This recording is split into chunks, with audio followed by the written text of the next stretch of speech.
Oke, halo Ci Anita, perkenalkan nama saya Bun Hayong, NPM 2442026 dari kelas 4 AKMA. Di sini saya akan menjelaskan tugas tambahan pelaporan keuangan, yaitu menjelaskan satu siklus akuntansi lengkap.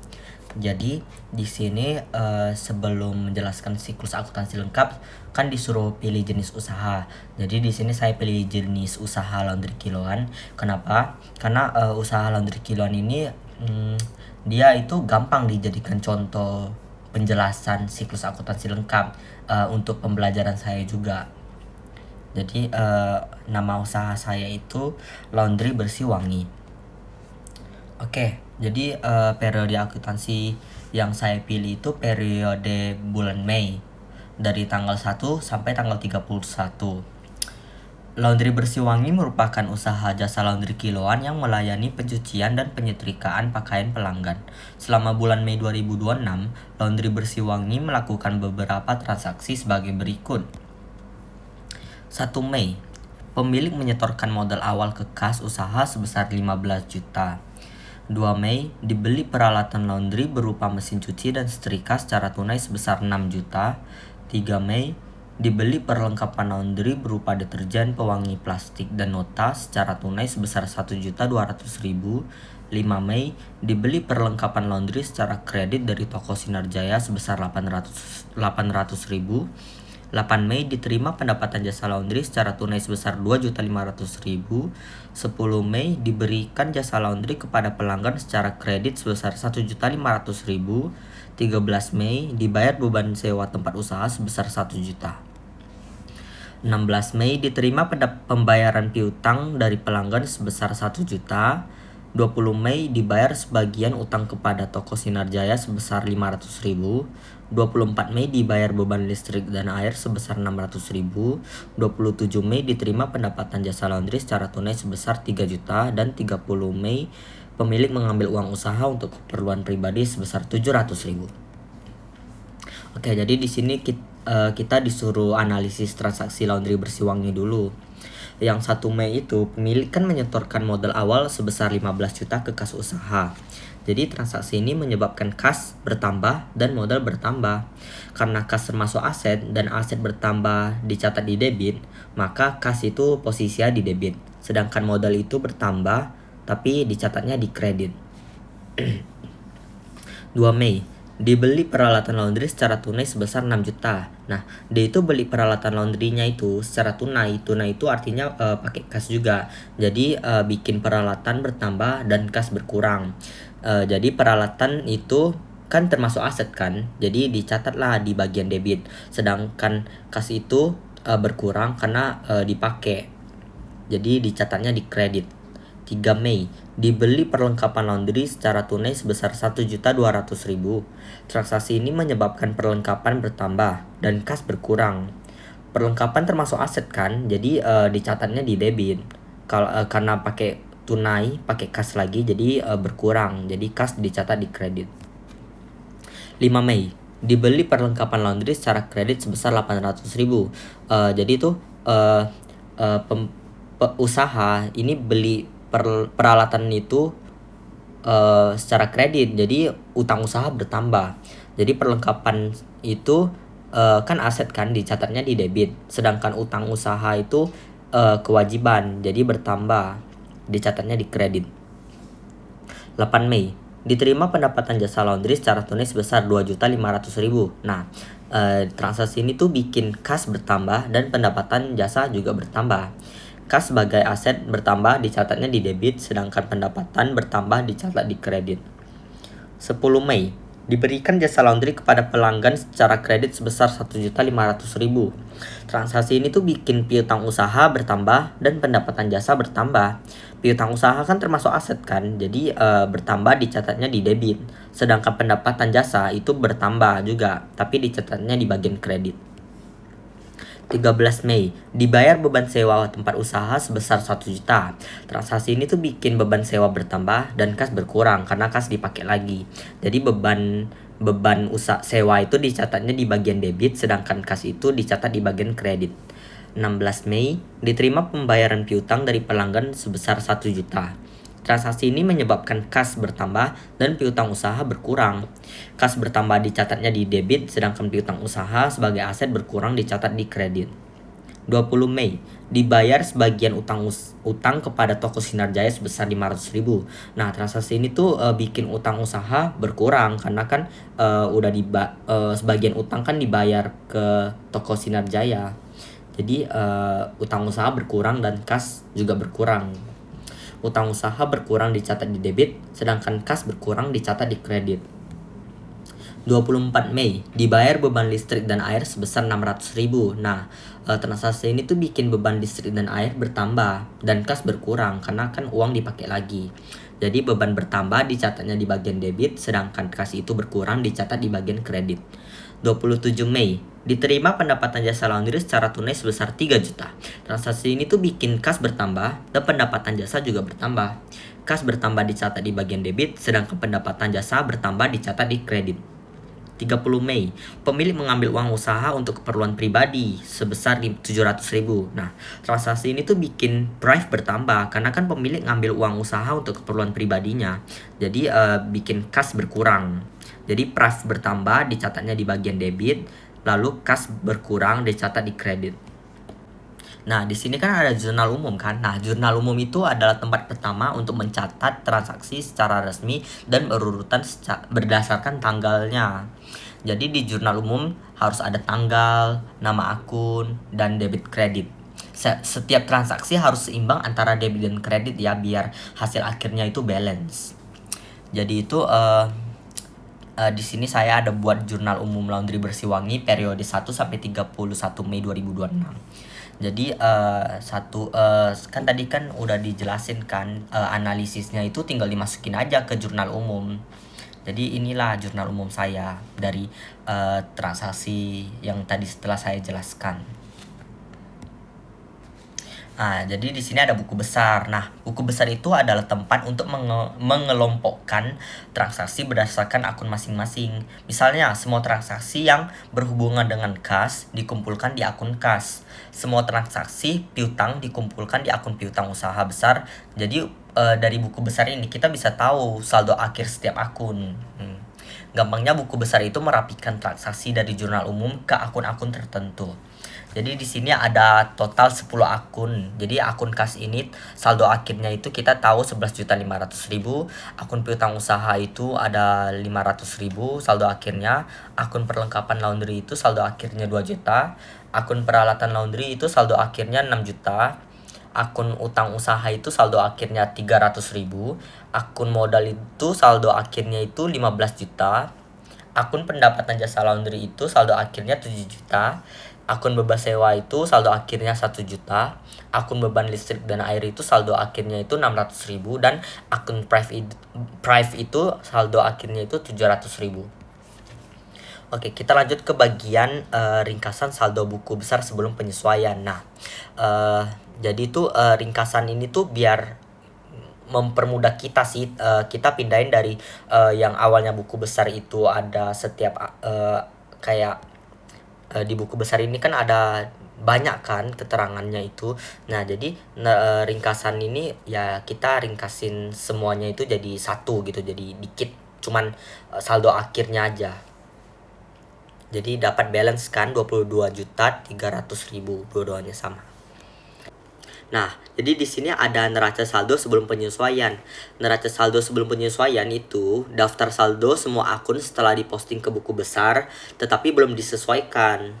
Tujuannya untuk mengecek apakah total debit dan total kredit itu udah sama. Jadi kalau belum sama berarti ada kemungkinan salah catat atau salah hitung. Jadi kita harus gunain neraca saldo sebelum penyesuaian biar tahu gitu balance atau tidak. Nah, ternyata tuh ada data penyesuaian per 31 Mei 2026. Pada akhir periode terdapat data penyesuaian. 1. Perlengkapan laundry yang masih tersisa pada akhir bulan sebesar 700.000. Yang kedua itu peralatan laundry disusutkan sebesar 300.000 untuk bulan Mei 2026. Yang ketiga itu beban gaji karyawan bulan Mei 2026 sebesar 750.000 yang belum dibayar. Oke, jadi kita analisis penyesuaian tadi, 3 penyesuaian. Yang pertama itu kan ada perlengkapan yang terpakai. saldo perlengkapan itu kan sebelum penyesuaian kan adalah 2 juta. Tapi perlengkapan yang tersisa di akhir bulan tuh cuma 700.000. Jadi otomatis perlengkapan yang sudah terpakai itu sebesar 1.300.000 dong. Makanya perlengkapan yang sudah terpakai ini kita catat sebagai beban perlengkapan. Jadi jurnalnya itu beban perlengkapan di debit pada perlengkapan laundry di kredit. Yang kedua itu penyusutan peralatan laundry. Nah, peralatan laundry ini kan ngalamin penyusutan selama bulan Mei sebesar 300.000.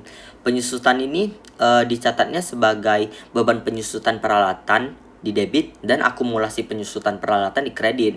Gunanya akumulasi penyusutan peralatan itu tuh untuk mengurangi nilai peralatan pada laporan posisi keuangan. Yang ketiga, ada beban gaji yang masih harus dibayar karena pada akhir bulan itu terdapat beban gaji karyawan sebesar 750.000 yang belum dibayar.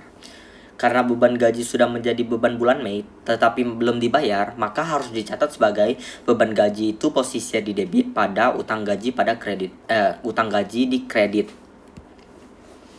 Nah, di sini ada jurnal penyesuaian laundry Bersihwangi per 31 Mei 2026 dari transaksi-transaksi yang penyesuaian tadi.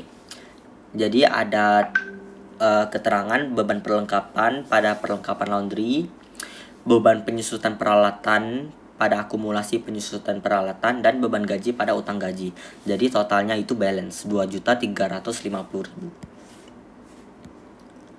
Nah, di sini kita buat neraca saldo setelah penyesuaian lagi, karena kan tadi ada penyesuaian. Jadi kita masukin semuanya itu, tapi ada tambahan akun seperti akun akumulasi penyusutan peralatan, akun utang gaji, akun beban perlengkapan, karena kan tadi kan perlengkapan terakhir periode itu beban akhir periode itu cuma 700.000, jadi otomatis beban perlengkapan yang sudah terpakai itu 1.300.000. Jadi totalnya udah balance lagi 23.350.000. Kita lanjut ke bagian laporan laba rugi laundry Bersihwangi untuk periode berakhir pada 31 Mei 2026. Nah, jadi laporan laba rugi itu laporan yang menunjukkan apa usaha kita ini mendapatkan laba atau rugi. Nah, tapi pada periode 31 Mei 2026 kita mendapatkan laba bersih, artinya kita untung sebesar 3.050.000. Jadi ada pendapatan jasa laundry sebesar 7 juta, lalu kita kurangin dengan beban-beban yang kita gunakan di periode ini seperti beban sewa, beban listrik dan air, beban perlengkapan, beban penyusutan peralatan, dan beban gaji. Kalau total pendapatan dikurang dengan total beban, barulah kita bisa dapat laba bersih. Kita bisa dapat laba atau rugi. Oke, lanjut ke bagian laporan perubahan ekuitas. Laporan perubahan ekuitas ini itu laporan yang menunjukkan perubahan modal pemilik selama satu periode. Jadi itu modal bisa bertambah karena laba kan, karena kita tadi dapat untung. Jadi kita masukin dong kita punya laba bersihnya. Jadi modal awal kita itu kan 15 juta. Lalu kita tambahin dengan laba bersih sebesar 3.050.000 yang tadi. Kita dapat 18.050.000. Kita kurangin price. Kenapa dikurangin dengan price? Karena kan pemiliknya ini kan pakai uang usaha untuk keperluan pribadi. Jadi ya dikurangin dong. 18.050.000 dikurangin dengan 700.000, dapatlah modal akhir kita sebesar 17.350.000. Nah, jadi di sini kita buat laporan posisi keuangan. Laporan posisi keuangan itu untuk menunjukkan kondisi keuangan usaha pada akhir periode. Jadi saya ada buat jadi isinya itu ada 3. Yang pertama itu aset, kewajiban, dan ekuitas. Jadi kita masukinlah aset-aset kita tuh ada apa aja. Aset itu kan ada kas, piutang usaha, perlengkapan laundry, peralatan laundry. Terus ternyata kan karena tadi di akhir periode ada jurnal ada penyesuaian, itu kan akumulasi penyusutan peralatan. Jangan lupa dikurangin gitu. Jadi kan peralatan laundry kita kan awalnya 6 juta kan, karena adanya penyusutan peralatan kuranginlah 300.000. Jadi nilai buku yang kita dapat itu 5.700.000. Kita tambahin lah aset ditambah kas ditambah perlengkapan laundry ditambah nilai buku peralatan laundry, dapatlah total aset 18.400.000. Terus kewajiban, kita kan ada utang kan, ada utang usaha sama si toko Sinar Jaya. Jadi utang usaha terakhir itu cuma 300.000 karena kan kita awalnya itu ada utang ke toko Sinar Jaya sebesar 800.000, tapi karena kita udah bayar 500.000 jadi cuman sisa 300.000 lagi utang usaha kita. Lalu ada utang gaji sebesar 750.000 karena pas penyesuaian tadi utang masih belum bayar gaji karyawan kan sebesar 750.000, jadi kita masukin. Jadi total kewajiban yang kita dapatin itu 1.050.000. Nah, terus modal akhir ini dapat di bagian ini laporan perubahan ekuitas. Kita masukin lah modal akhir kita 17.350.000. Jadi total kewajiban dan ekuitas kita itu 18.400.000. Jadi total aset dan total kewajiban dan ekuitas itu balance. Oke, jadi kita lanjut ke jurnal penutup. Jadi itu jurnal penutup itu jurnal yang dibuat untuk menutup akun sementara atau akun nominal. Akun yang kita tutup itu untuk periode ini adalah pendapatan, beban, ikhtisar laba rugi, dan prive. Tujuannya tuh biar akun-akun tersebut itu kembali nol untuk periode selanjutnya. Nah, kita masukin lah ke ini, kita buat jurnal penutupnya 31 Mei 2026. Yang pertama itu pendapatan jasa laundry pada ikhtisar laba rugi 7 juta. Yang kedua itu ikhtisar laba rugi 3.950.000 pada beban-beban yang terjadi di periode ini seperti beban sewa, beban listrik dan air, beban perlengkapan, beban penyusutan peralatan, beban gaji. Yang ketiga itu ikhtisar laba rugi pada modal sebesar 3.050.000. Dan yang keempat itu ada modal pada prive 700.000. Jadi jurnal penutup kita udah balance, total akhirnya sama 14.700.000. Oke, kita lanjut karena kita udah buat jurnal penutup. Nah, kita buatlah neraca saldo setelah penutupan. Jadi tuh di sini tuh cuman ada akun-akun real kayak akun aset, kewajiban, modal akhir. Karena kan akun-akun seperti pendapatan, beban, prive, dan ikhtisar laba rugi kan sudah tidak muncul lagi karena kan sudah ditutup kan untuk akhir periode gitu. Untuk biar periode selanjutnya tuh cuman ada akun-akun real aja. Nah, kita masukin lah akun-akun dan nominalnya. Dapatlah totalnya balance 18.700.000. Oke. Jadi kita lanjut ke bagian refleksi singkat. Jadi saya ada buat di kertas sesuai dengan arahan Cik Anita. Jadi kan yang pertama itu kan ditanya bagian mana yang paling sulit dalam tugas ini. Kalau menurut saya pribadi, bagian paling sulit itu buat siklus akuntansinya tuh harus tetap nyambung dari tahap awal sampai akhir. Apalagi kita juga harus analisis transaksinya kan, dan analisisnya itu harus benar dari awal. Kalau dari awal kita udah salah ngeanalisis, kayak kita harusnya akun ini kita catatnya di debit tapi malah kita catatnya di kredit, ya pasti pasti sampai akhir gak balance, malah salah gitu. Kita harus cari tahu lagi, kita harus buat lagi dari awal gitu. Yang kedua, kesalahan apa yang sempat Anda lakukan saat mengerjakan? Nah, jadi tadi saya dari kemarin ada salah masukin akun dan ada juga salah masukin angkanya ke debit dan atau kredit. Kan ada soal transaksi bayar hutang. Kirain cuman dampaknya tuh cuman ke akun kas doang, tapi ternyata ada dampak ke akun lain juga, yaitu akun utang usaha juga terkena dampak. Karena kan kalau kita bayar hutang, kewajiban utang juga ikut berkurang. Kayak kita bayar kayak kita ngutang sama orang lain kasih kita uangnya dulu, jadi kita ada utang sama orang ini. Tapi kalau kita misalnya kita udah punya uang, kita balikin uangnya ke si pemberi hutang. Jadi kita kas kita berkurang, tapi kita udah nggak ada hutang lagi. Oke, terus sama tadi saya ada salah masukin angka. Kirain akun ini masuknya ke debit, tapi saya rupanya yang benar itu di kredit. Jadi saya salah masukin angka di debit kredit. Yang ketiga itu bagaimana cara Anda memperbaiki kesalahan tersebut. Saya ada pakai AI, jadi saya lihatnya dari AI. Saya minta bantuan ke AI sebelum saya menjawab. Saya kan minta soalnya ke AI dulu, terus saya buat dulu. Terus misalnya kalau saya udah selesai buat setiap bagian-bagian siklus akuntansi, barulah saya lihat jawaban yang benar dari AI. Ternyata saya ada salah masukin deh, yang bagian ini saya ada salah masukin, saya ada salah buat, terus saya perbaiki gitu, saya pelajari lagi. Yang nomor 4 itu, apa yang sekarang Anda pahami tentang debit dan kredit? Kan saya awalnya tuh ngiranya tuh cuman debit itu uang masuk, terus kredit itu uang keluar. Rupanya enggak gitu. Rupanya debit dan kredit itu tuh tergantung pada jenis akun juga. Contohnya kayak kas. Kas itu kan akun aset kan. Jadi kas itu biasanya bertambahnya posisinya di debit.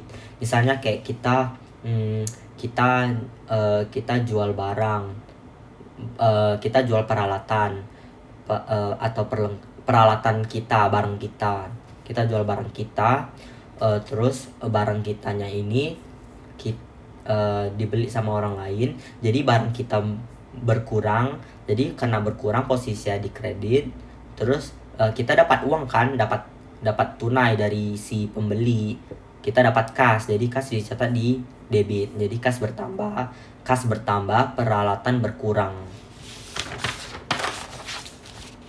Oke, jadi yang nomor 5 ini, apa hubungan antara jurnal umum, buku besar, neraca saldo, jurnal penyesuaian, laporan keuangan, jurnal penutup, dan neraca saldo setelah penutupan?